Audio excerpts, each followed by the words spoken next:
Welcome to Empire Building, the podcast where we talk about building big businesses and even bigger lives. I'm your co-host, Sarah Reynolds. And I'm Seychelle Van Poole.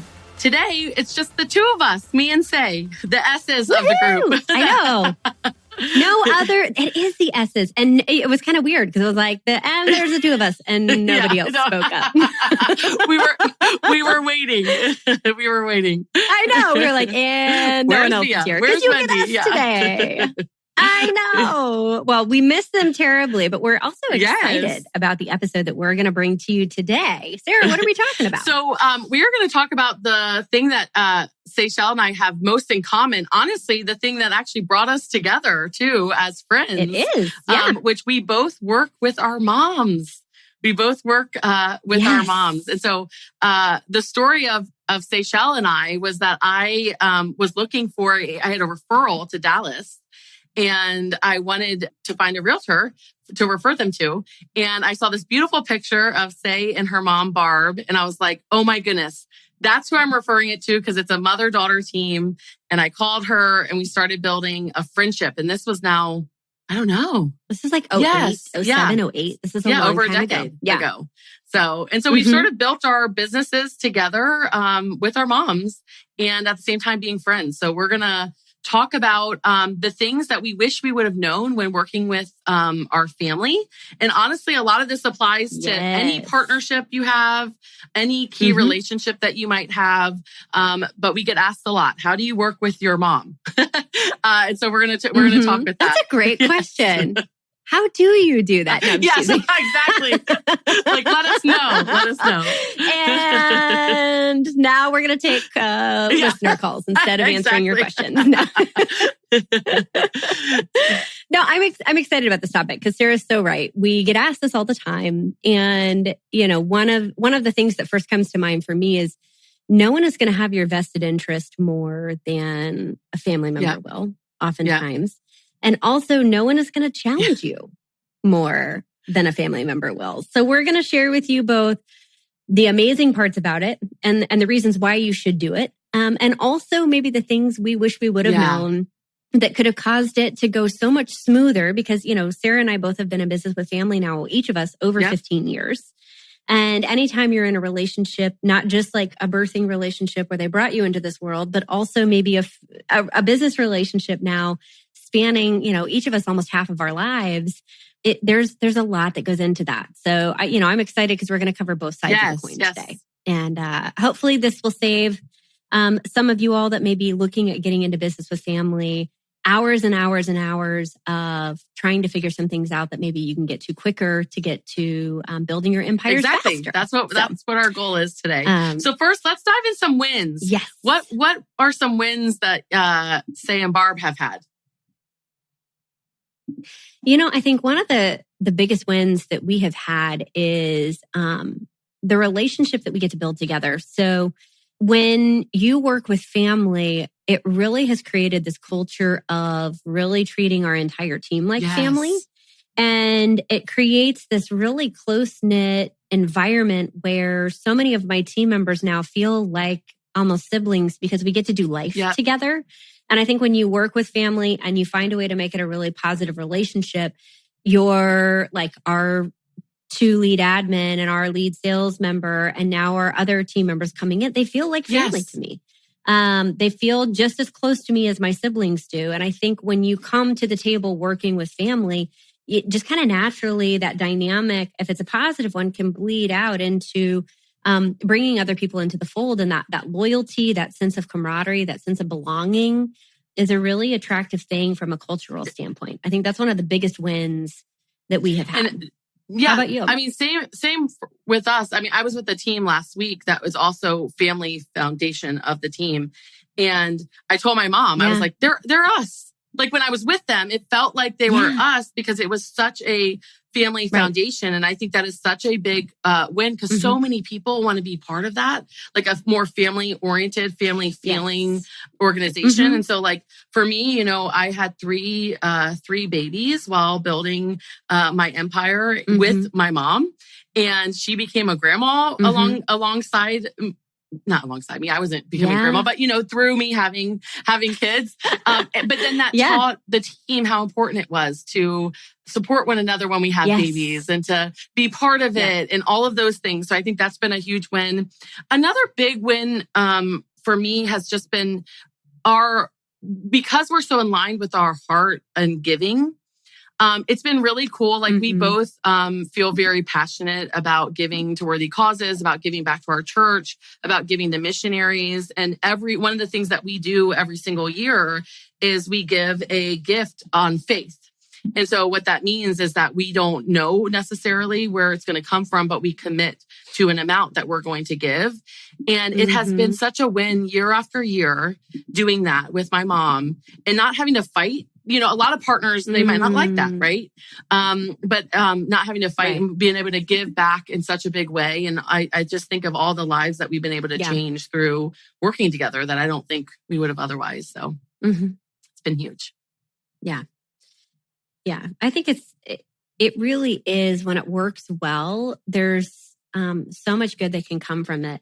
And I think also there are challenging times that you and I have both been through too. And it can be really stressful because you don't have separation. When you work with family, it can be all encompassing because it's home, and it's also work home. And so it can go both ways for sure.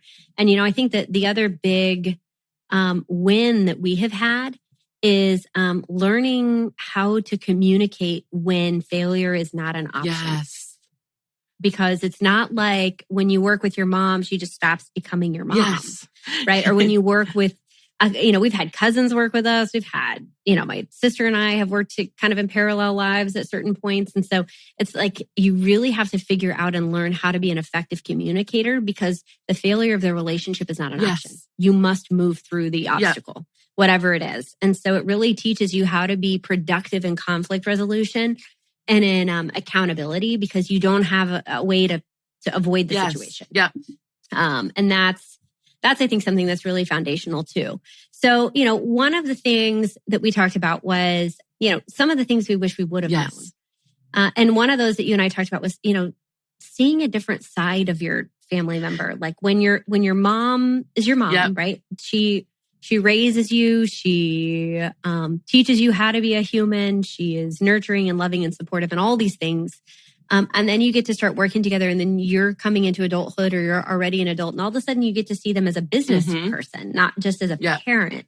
How was that for you? So now, and I'll share my perspective too. I will say that this is very much more probably from a child perspective than a parent perspective. Because I talked to my mom about this and she's like, oh, I already knew about your strengths and weaknesses. Of course, I raised you. I'm like, yeah, of course you did. Right. Yes. But when... Yeah, our parents, the parents kind of know this, but the kids coming in are like, what? You're not perfect at everything? What? Who? No one told me that. I thought you had a cake on at all times of the day. You drink wine? No, I'm just kidding. How much wine do you need to get through the day? Oh, no, I'm just kidding. That's not the case. But you know what I mean? Like, you're like all of a sudden, like, what? I think for me, I for sure put my mom up on a pedestal. And I didn't know. I didn't know I was. But I think a lot of daughters do that with our moms, right? They're our hero, and she still is my hero. That hasn't changed. And I now understand she's not perfect.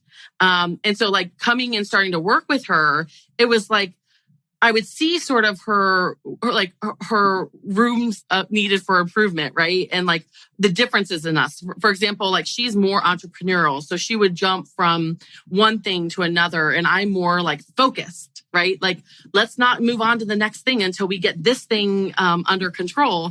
And so, and I viewed that as well, we're not going to grow the business if we just keep jumping from one thing after another. And so it was eye-opening to me because I didn't see that in her before. And so you go through this sort of, it took about a year or two, I would say, of just going through okay, my mom's not perfect. And we need to work together on our strengths and weaknesses, not attack our strengths and weaknesses. So what about you, Say? I think that's a really good point. And I think on this topic, I think first it's realizing the humanity of your family member, whatever that might be, right? Pluses, minuses, strengths, weaknesses. We all have them, but I think they get just totally expanded when you're with each other in both a personal and professional setting all the time. And so that was a big one. And I think, for us, one of the biggest challenges we had was we're alike in a lot of ways. And then we have some huge differences. And really learning and self-discovering about each other and being able to have permission to have open and honest conversations around that instead of it feeling personal. I know for me, like a great example would be when it comes to leading and developing and growing people, I think I probably lean into that more. And I think Barb, while I can do it, Barb probably has a little bit more visionary than I do. Yep. Same. And when we were running parallel in the roles together, it was everybody does all the things. And that creates no clarity for the team on who does what. And so it took us several years. So don't take several years if you're listening. Do this like now. It took us several years to really line out our strengths, to line out our job descriptions, and to then literally sign our job descriptions. Yeah. And to own them, because we didn't naturally lean into that. And we didn't have anybody telling us that was going to happen. We were just kind of figuring out as we went. And so I wish I could go back and say, day one, this is what, pick jobs or roles and divide and conquer and do it. Yeah. And then go from there. I think I'm having like sort of an aha moment right now because, one of the best series we've done on this podcast is in hiring. And all the things that we're talking about right now is part of our hiring process that we teach and promote. Okay. But we did not do that with our moms, or vice versa. Right. So a big part of this episode could be like, what happens when you don't follow a process, go right? Back. It's like, even when it's with really messy. If it's with your spouse, if it's with your parent, your child, with your any family member, don't take out the steps. And so part of this, don't skip. Even though you know them, don't skip. You don't know them in this new setting. That's such a huge, great way to put that, Sarah. Yep. Because you don't know them in the work setting like you know them at the dinner table. Yep. You don't. You think you do. Yes. You don't. Yeah. And that's okay. And I think the other thing too is, I don't know about you, but like over the last, we've been together since 2004, so 17 years. We've worked together. Life has happened in that period of time.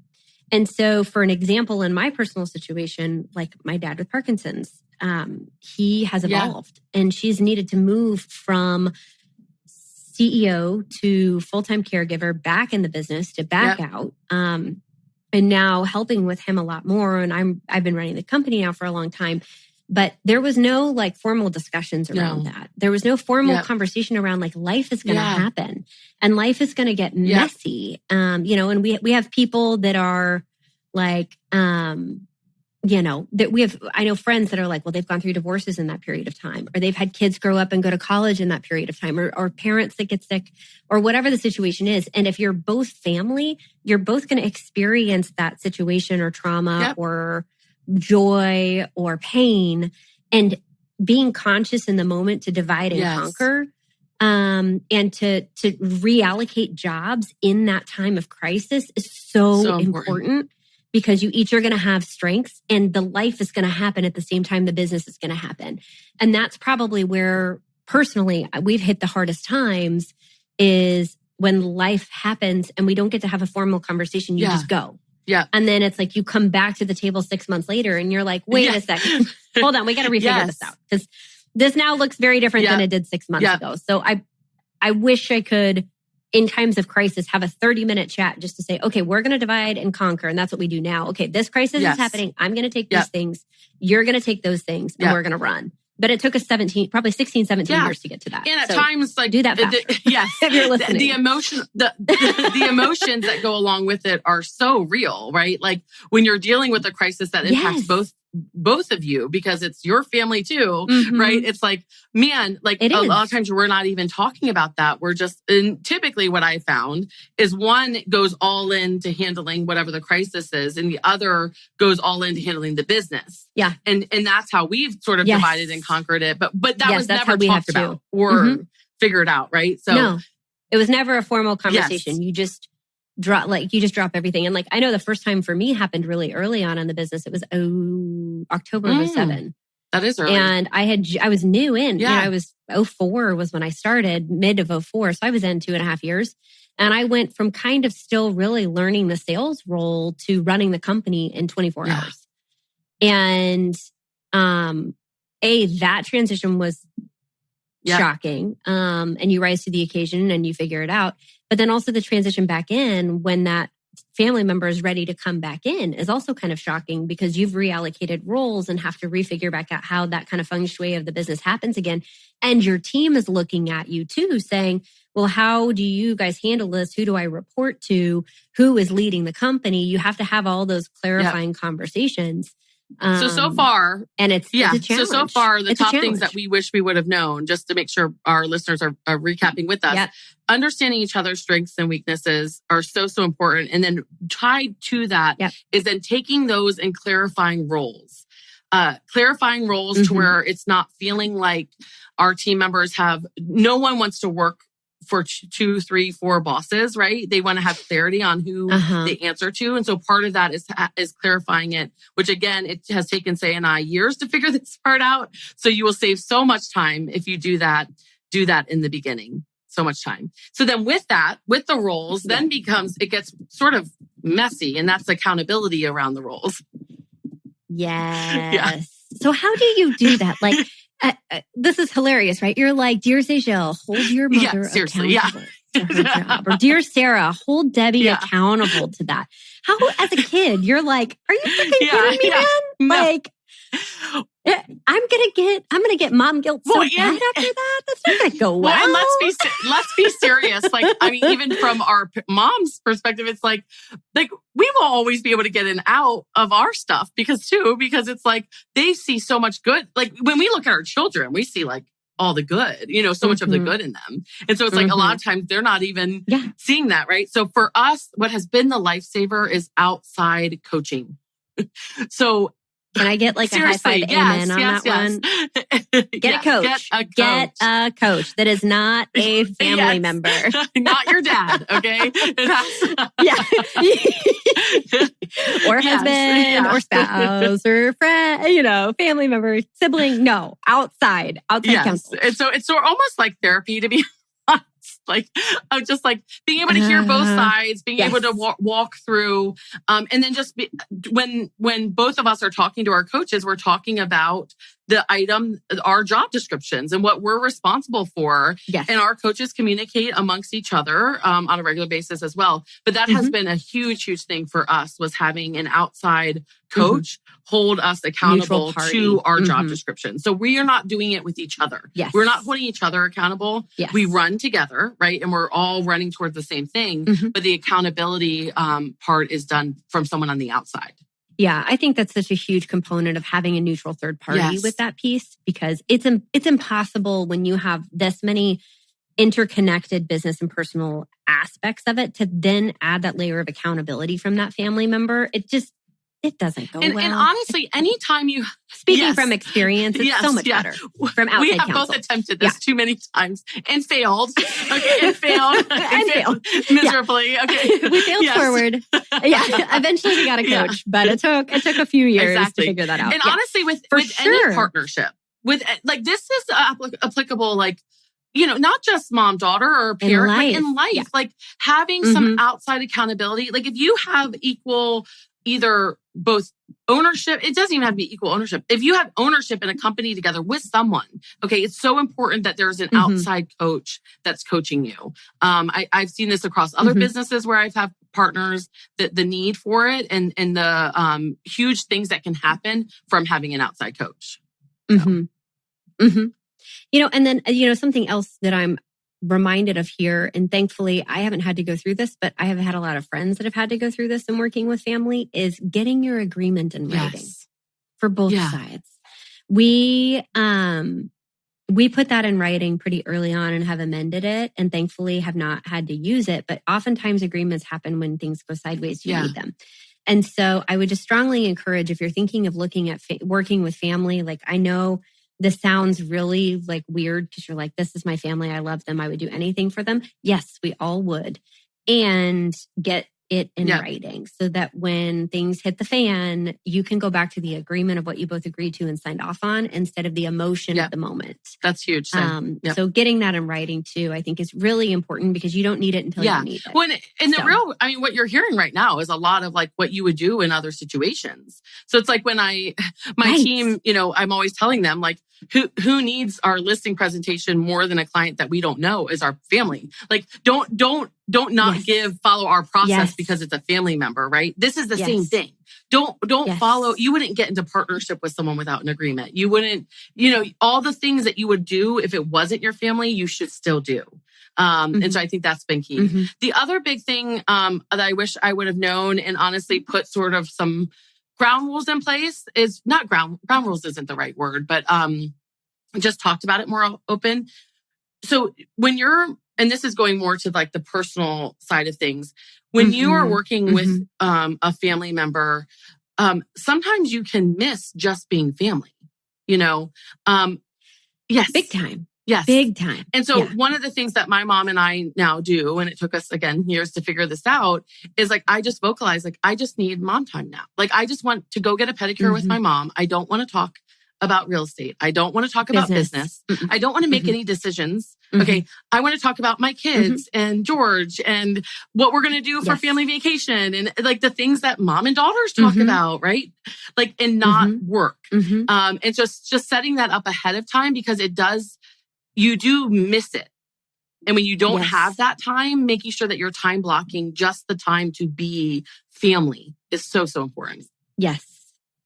There's a couple of ground rules that we lay down that have helped with that. Number one is we get lunch once a week and we talk only business. Yes.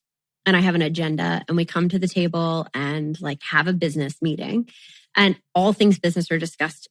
I do it early in the week. So that way, if I need to get updates on something and report it back, we're not chasing the week with it. So we usually do it on like Monday. Yeah. Ours is Tuesdays. Like Monday lunch meeting. Update on all things business. The second thing that we did was we outlawed at the dinner table business talk with big family meeting because when our family would get together, that would start going into like the business conversation. And like a lot of the rest of your family, if you don't work with them, they don't really care. They don't care. about who hired what or who did what at the office. And our daughter Quinn was like, I miss like, I don't know, talking about like games and toys and like the lake or whatever. And so your family misses you when you're so dialed in on work all the time. And so setting that like sacred time and having some sacred boundaries. And then I love your recommendation of like vocalizing, like, I just need my mom right now, or I just need my dad right now. And this isn't a business conversation. This is just I want to catch up with my family and having those kind of, keywords that you can use to protect that time, I think will help your relationship a lot and making sure you're having boundaries around it, which is super helpful. And the thing that I learned the hard way, and is exactly and this is more of a recent lesson, and I know, say you helped me with this, is I think it tends to happen more when we don't have a time block time with that person for work. Yes. What can happen many times is your family in your business ends up getting the short end of the stick on your calendar. Because they're like, well, they understand, I've got all these other things going on. They understand. And, about 9 months ago, that's when I implemented the lunch with my mom, where that is a work lunch, right? That is a work lunch. It's a work lunch. So then that way, when we're not working, we don't feel like we have to catch up on the things that should have been talked about previous. Yes. So time blocking it's exactly right. That's huge. And I think mindfulness too, like you and I both are continuing to grow the companies and work to give our parents freedom. That's actually one of the joys one of the joys for me of our business is that I get to give the gift of retirement freedom, opportunity to my parent. And sometimes they view it as being shoved out. Sometimes they view it as being replaced. Sometimes they view it as being marginalized because our parents have viewed, just like all of our society does, honestly, in the United States, views work as a part of our identity, that sometimes we as a kid are trying to give them one thing and they view it very differently. And so I think especially as we as kids are coming more into power is the wrong word because I give zero cares about the word power, but you're coming into the leadership position and you're running the day to day, they start to feel very out of control and out of the loop as you as the child are starting to take more and more and more control and leadership into the company, that if you're not taking that time to catch them up, you're going to see emotional reactions around the business because they feel like it's being stripped instead of empowered. And so getting really clear and purposeful with that is something I wish I had known sooner or had somebody in my ear telling me that was going to happen. Because I think it's, I look at it, I'm like, I would feel that way if, someone's like, I'm giving you freedom, bye. And then they're like, no, really, bye. Yeah. You're like, wait, but what about my babies? What about my humans? Are they okay? Is everything okay? I feel out of control. I'm going to start reacting differently. So I think if I had had more foresight on that, I probably would have set up those lunches and some of those things quicker to allow for a more productive relationship and a more peaceful, positive transition. I think it reminds me of in Dare to Lead, Brene Brown talks about one of the hardest things is the fear of being irrelevant. And I think so much of this comes back to that, right? A fear of being irrelevant, not that but a fear of not mattering, right? Or not having as much significance, even though it's what is wanted. There is a whole emotional process to it. So I remember, that very much happened with me and my mom and talking to Say and being like, and one of the things was that lunch. And it has been a huge thing for us implementing that. Now, of course, I'm 15 years later, but it's been, it doesn't matter when. If you're in your 15 or 17 with us, do it now. It's okay. If you haven't done it, do it now. You'll thank us later. And again, I'm thinking about some partnerships that I have right now. I was talking to a team right now. Part of our expansion model is we're coming in and we're partnering with these older generation teams that want that retirement, that want that freedom, right? And I said something about my partner, Gay Ribble, who's the Ribble Group. And I said that she was my first one. And then I 5 minutes later, I said, no, my mom, being able to build a business and give freedom to allow for her retirement. That's the first one. And that leads us to the joy part.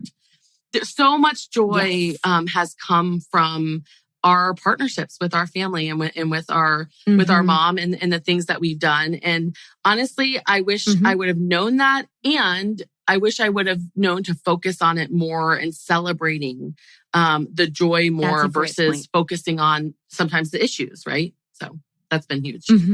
Well, I think you and I are both high on the achiever side. And so we're striving constantly, which means we have black hats on a lot of the time. And we're looking at what needs to be fixed, what fire needs to be put out, what needs to be solved, what big problem do we need to figure out. And you're so right. Being mindful in those moments is great. You know what I wish I would have done too is when we would go to conferences together, take the day before or the day after for just relationship building time. I haven't done that. And I think we should. I agree.